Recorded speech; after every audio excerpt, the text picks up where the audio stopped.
Alright, I'm going to show you guys how I made this album cover in Blender, and I don't really have anything else to add to that, so let's just let's just get right into it. Alright, straight into Blender. So, to make this, the very first thing I always do is set up my camera. For this, I'm making an album cover, and album covers, their aspect ratio is always 1:1. So, I'm using 3000 pixels by 3000 pixels by 3000 pixels. Easy stuff. So to get the character in here, what I did was use a plugin called Human Gen 3D, and that allowed me just to plop this guy in, and once he's in there, basically I go through the materials and I end up I knew that I wanted this character to be completely white. That sounds kind of weird, but like literally blank white, like the color white, not like a person, like I deleted all of his materials, his eyebrows, his eyes, his skin, his fingernails, his shoes, everything. So it was just like a mannequin basically.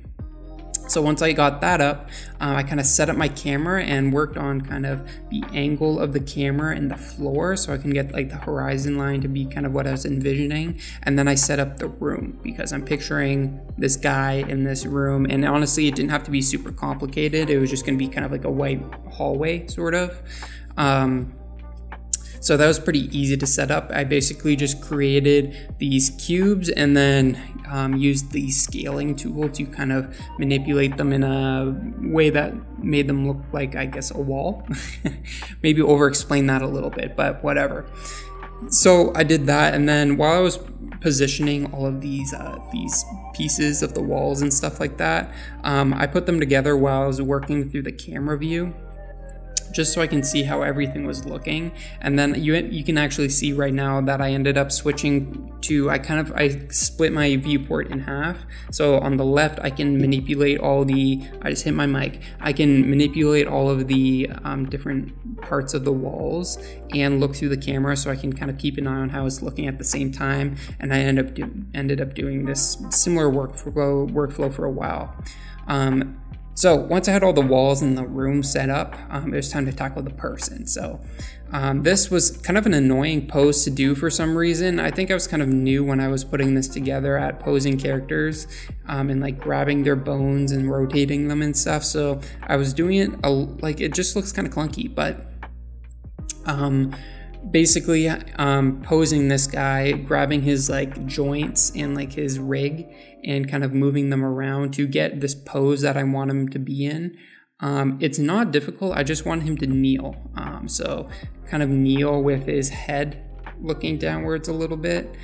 So it didn't have to be perfect because we're not going to be super close to him, and I'm picturing like this area covered in water. So you know, it didn't have to be amazingly accurate to how someone would actually pose, but I don't think it's horrible either. So once I got all like the stuff set up, meaning like the walls and the character, I think I was good to set up the lights, and I knew I wanted this area to have kind of like a look of, I don't know, kind of like this dystopian look. So to make it kind of depressing, sort of a little dark, very colorful. So I ended up using these two area lights, and I put one above the character and then one kind of like behind to get that kind of like repetitive lighting you'd get in kind of like maybe like an office where you'd see like a bunch of cubicles and stuff. If you guys have ever been like in a really boring office like that, that's kind of how the lights are set up.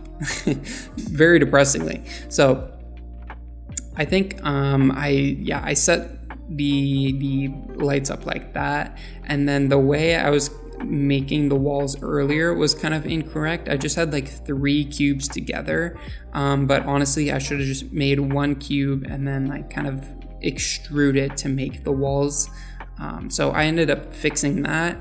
Here I was pretty much, at this point I was pretty much happy with how the layout is. So then you start at this point getting into the simulation, which is a bit of like a, what's the word I want to use? It's, you kind of gotta mess with it a lot. So here I'm making basically kind of the bounding box for the simulation. So inside this box is where the simulation will occur. So to make it as what's the word I want to use, to make it as, you know, less intensive on my computer as possible. I tried to make it as small as possible. So any parts outside of the camera, I tried to not take up, because I don't care if the simulation is outside the camera. All I care about is this little square in the camera, right? That should make sense. So once I got this box rolling, right, and you'll see there's some challenges here with the box, the bounding box. I do edit it a bunch of times later on in the video, but for the most part it stays kind of similar, kind of. So with simulations, basically you have to set up a bounding box, and then you have to pick something that will emit the fluid, or like the simulation. So the circle that you actually use does actually change like the size of like what is being emitted, and I want it to be water, so I'm choosing like this ball to emit all these little, I guess, water particles. And the way I'm kind of envisioning it is like it's a bunch of, this sounds weird, a bunch of balls kind of like, and they have this like fluid in between them. Right? That sounds kind of weird. So if I had like a bunch of squares, I would picture this, or a bunch of cubes, I would picture the fluid or the simulation that's being kind of spawned, kind of spiky, because it would have like a bunch of corners to it, you know what I mean?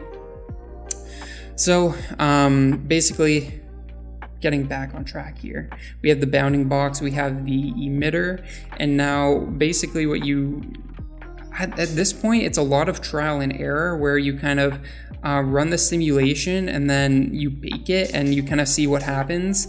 And you also have to set up like rigid bodies, which is like, you know, this simulation will actually, or the fluid will react, like it will touch, it will be in the same physical space as certain things. So I have the character as a rigid body and the walls, so you can see when it hits them, right?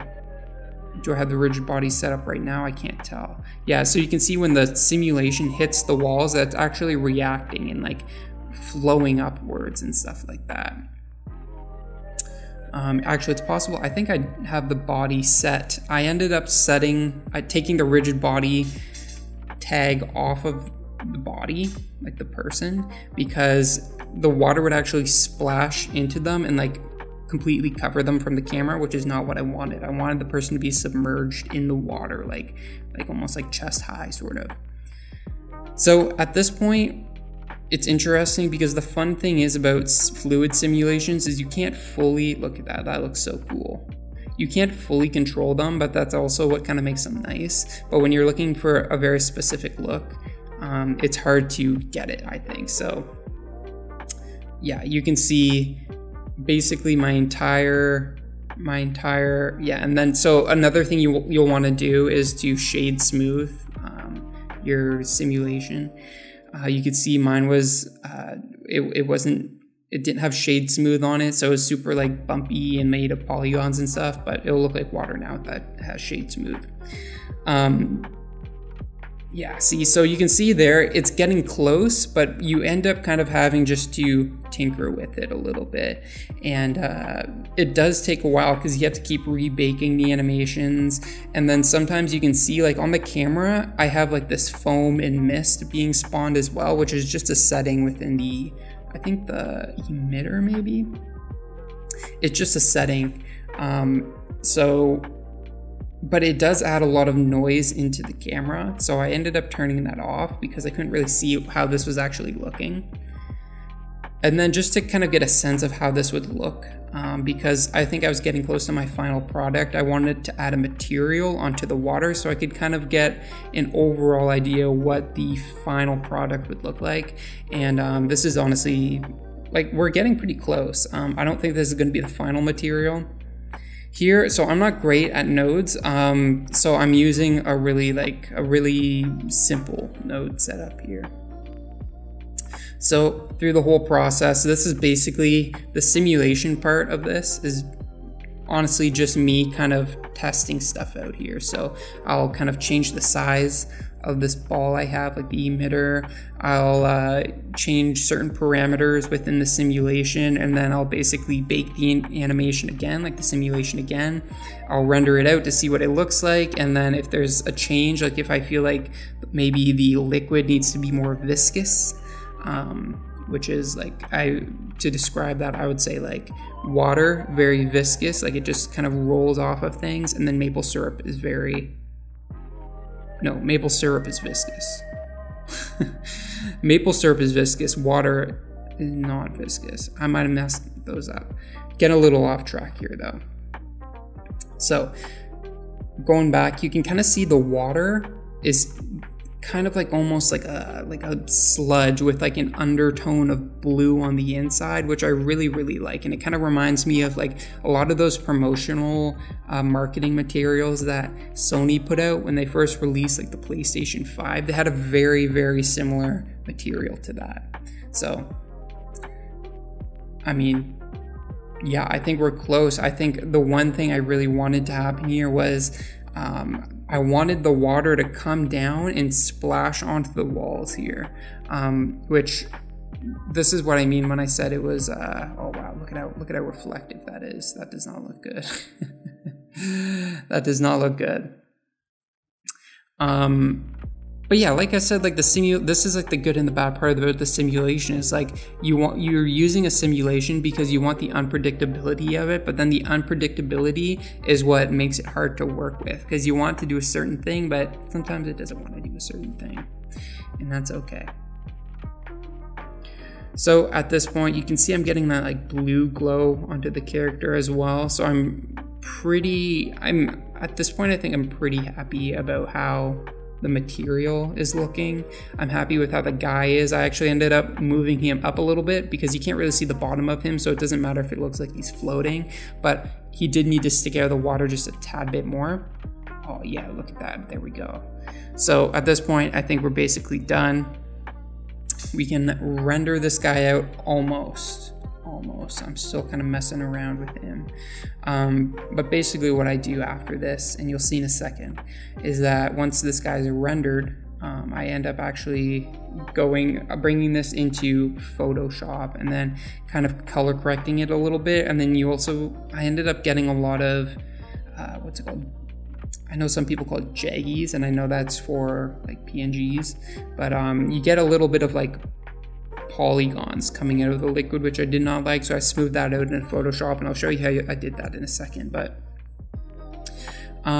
yeah, so I'm pretty much just finishing this up here, working on like the materials just a tad, working on like the simulation.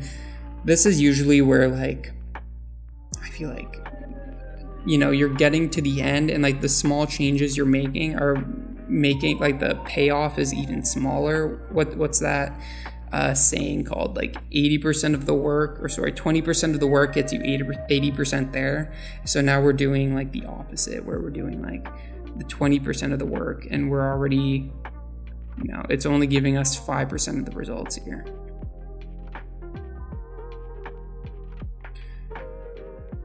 So one thing I want to say about when you're watching tutorials, a lot of the time when you're following the tutorial, usually it's very planned out and very neatly put together, so that the user kind of goes through the most user-friendly way to make something. But the reality of it is that creating 3D work often is a lot of trial and error.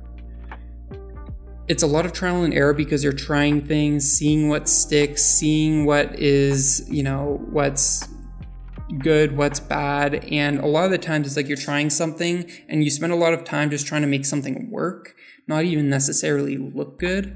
And you're kind of like cheating behind the scenes. By cheating, I mean like doing like, you know, an example of like, I would say like quote unquote cheating in this example would be like me making this guy float a little bit.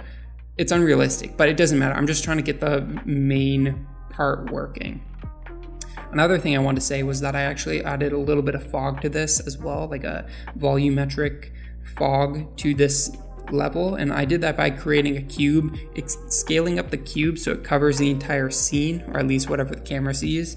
And then you can actually add like a volumetric material to that, and then kind of edit that in there, which is, I mean, I pretty much use that on like most projects in any kind of Blender project that I'm working on. So there you go. There's a little tip for you if you need it.